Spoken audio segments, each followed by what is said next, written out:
Ya, shalom kekasih Tuhan. Bahagia sekali hari ini bisa menghadirkan mana surga kepada Anda setiap semua para pendengar dan juga para pemirsa, anak-anak kekasih rohani kami juga yang di Bontang dan di Jambi. Dan saya percaya bahwa dalam kehidupan setiap kita ingin mendapatkan kesuksesan. Dan tapi saya berdoa supaya Bapak Ibu bukan cuma ngejar sukses ya. Buat apa sukses kalau hidup kita tidak berdampak? Jadi paling penting dalam Alkitab diajarkan bukan ngejar kesuksesannya, tapi bagaimana hidup kita berdampak. Untuk menjadi pribadi yang berdampak seperti yang Tuhan Yesus mau adalah bagaimana saudara ini memahami dulu hal yang sangat mendasar dalam kekristenan kita, yaitu tentang apa yang ada di dalam kita. Karena apa yang dalam diri kita ini biasanya sudah tercemar dengan dosa, sudah tercemar dengan filosofi dunia, sehingga seringkali kita berusaha untuk mengejar kesuksesan sebelum hidup berdampak itu dengan kehidupan yang sungguh-sungguh diajarkan oleh dunia, menjadi pribadi yang akhirnya seperti dunia. Kejar sukses, gak peduli sama yang lain. Nah, pada hari ini Tuhan mengajak pada kita untuk mengetahui apa yang di dalam kita. Itu adalah bicara soal siapa sebetulnya pemilik atas hidup kita. Itu pertanyaan besar sebab Ibu jawab. Pemilik atas hidup kita itu siapa? Lalu pemilik atas apa yang engkau punya itu siapa? Atas hidup kita itu bicara tentang keputusan kita, kemudian bicara tentang langkah hidup kita, bicara tentang sifat-sifat kita, perilaku kita, watak dan karakter kita, atribut kita, itu bicara tentang hidup kita. Lalu apa yang kita punya itu bicara tentang fasilitas harta yang saudara punya, fasilitas pekerjaan saudara punya, tanggung jawab yang saudara punya, bahkan hidup yang sungguh-sungguh diperserahkan kepada Tuhan, itu pemiliknya siapa? Nah, kalau hidup kita itu kita akui bahwa diri kita sebagai ownernya, ya nggak salah kalau wataknya itu tetap buruk, tersinggungan, egois, pelit, cemar, cabul, kemudian hidupnya mementingkan diri sendiri, serakah, tamak, gak peduli sama yang lain, yang penting dirinya sendiri. Itu bukti bahwa pemilik hidup kita itu adalah diri kita sendiri. Nah, kalau atas apa yang kita punya, pemiliknya masih kita sendiri, kita biasanya menjadi orang yang gampang stres, gampang panik, gampang cemas waktu terjadi sesuatu dengan apa yang kita punya itu. Mobil diserempet marah-marah, tagihan nyangkut ngamuk-ngamuk, kemudian tubuh sakit, cemas dan khawatir. Itu seringkali terjadi dalam hidup kita. Nah, pada hari ini saya belajar bagaimana Ayub pasal 28 ayat 28 mengatakan begini, kepada manusia ia berfirman. Jadi firman kepada manusia ya, bukan kepada binatang, kepada manusia yang punya akal budi, yang punya kehendak bebas. Sesungguhnya takut akan Tuhan itulah hikmat, menjauhi kejahatan itulah akal budi. Kata Tuhan di sini menggunakan kata huruf T-nya saja yang besar. Dalam bahasa Ibrani di Perjanjian Lama, kalau huruf T-nya saja yang besar dalam kata Tuhan, itu artinya Adonai.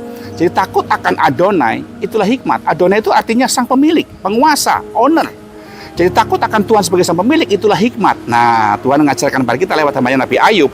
Ternyata waktu kita takut akan Adonai, hidup kita itu menyerahkan diri kita sepenuhnya kepada sang pemilik hidup kita punya hikmat. Di mana letak hikmatnya? Itu kan pertanyaannya. Oh, ternyata hikmatnya begini. Waktu saya menjadikan Yesus sebagai pemilik atas hidup saya, bukan cuma slogan, saya Kristen. Bapak Ibu dengar baik, bukan Kristen yang membuat Anda masuk surga, tapi Kristus.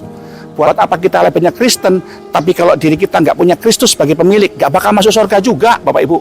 Jadi kalau Anda percaya bahwa Yesus adalah Kristus yang menguasai hidup saudara, pasti masuk surga. Kenapa? Karena kita menempatkan dia di tempat yang prioritas. Dan yang luar biasa lagi, kita menghargai korban karya penebusannya di kayu salib. Lu buat apa Yesus mati di kayu salib kalau dia cuma sekedar menjadi slogan membuat kita jadi orang Kristen? Enggak gitu. Dia mau supaya kita ini menjadi pribadi yang sungguh-sungguh mengerti bahwa dia pengen menguasai kehidupan kita. Ingat Galatia 2:20. Namun aku hidup, tetapi bukan aku lagi yang hidup, melainkan Kristus yang hidup di dalam aku. Dia pengen hidup dalam diri saudara. Hai orang Kristen di Jambi dan di Bontang, dan juga dimanapun Anda berada. Sudahkah Kristus bertata dalam hidupmu? Kalau Yesus berkata dalam hidupmu, karaktermu berubah. Kau nggak pelit, kau nggak cabul, kau nggak cemang, nggak suka pornografi. Kau jadi pribadi yang nggak egois, nggak ngambekan, nggak tersinggungan, penuh penundukan diri dan rendah hati. Harusnya begitu. Itu makanya kalau Kristus berada dalam hidupmu, kau akan mengalami satu keterobosan karakter, itu yang paling penting. Jadi hari ini saya ngajak Bapak Ibu kekasih, bukan Kristen yang masuk surga, tapi kekristenan yang bertuhankan Kristus yang masuk yang masuk surga. Bukan Kristen yang bawa Anda masuk surga, tapi Kristus yang akan membawa Anda masuk surga. Jadikan dia Tuhan sebagai sang pemilik dalam hidup saudara, maka Anda akan mengalami terobosan. Dan lihat, Anda akan menjadi orang yang untuk segala apa yang kau punya, nggak akan bakal stres, nggak akan bakal panik. Kenapa sudah terjadi? Karena itu bukan kita punya. Abraham nggak stres ketika Ishak diminta. Daud nggak panik ketika negaranya diserbu dalam 2 Tawarik pasal 2. Ketika diserbu oleh orang Filistin, dia nggak panik. Justru dia tanya sama Tuhan. Karena jabatannya, tentaranya, juga Abraham, Ishak yang dia nantikan 100 tahun, itu bukan dia punya, dia Tuhan punya. Makanya ketika terjadi apa-apa dengan dia nggak panik dong, dia nggak stres, dia nggak cemas. Karena yang punya cuma Tuhan. Saya juga demikian. Saya nggak punya air mata 25 tahun Bapak Ibu. Saya nggak panik dengan mata saya kok. Karena mata ini yang punya Tuhan, bukan saya. Kalau matanya habis, pabriknya tutup, ya saya pasrah sama Tuhan. Tuhan yang punya. Nah terbukti 25 tahun. Tuhan pelihara saya dengan dapat mata ini loh Bapak Ibu. Dengan cara yang ajaib. Itu makanya rugi besar kalau hari ini Tuhan nggak menjadi pemilik atas hidupmu. Jangan jadikan dia cuma slogan. Tapi jadikan dia betul-betul owner dalam hidup saudara. Yang mengubahkan karakter hidupmu. Membawa hidupmu seperti Yesus. Dan seperti yang Allah mau dalam hidup setiap kita. Karena Yesus adalah Allah yang mengajak kita menjadi pribadi yang seperti gambarannya. Karena kita adalah bayangan Allah. Bayangan kita seperti itu, ya.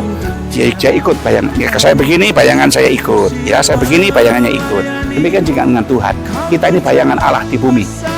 Apa yang Allah mau kita kerjakan, Anda mencerminkan karakter dan sifat Allah. Doa saya menyertai saudara.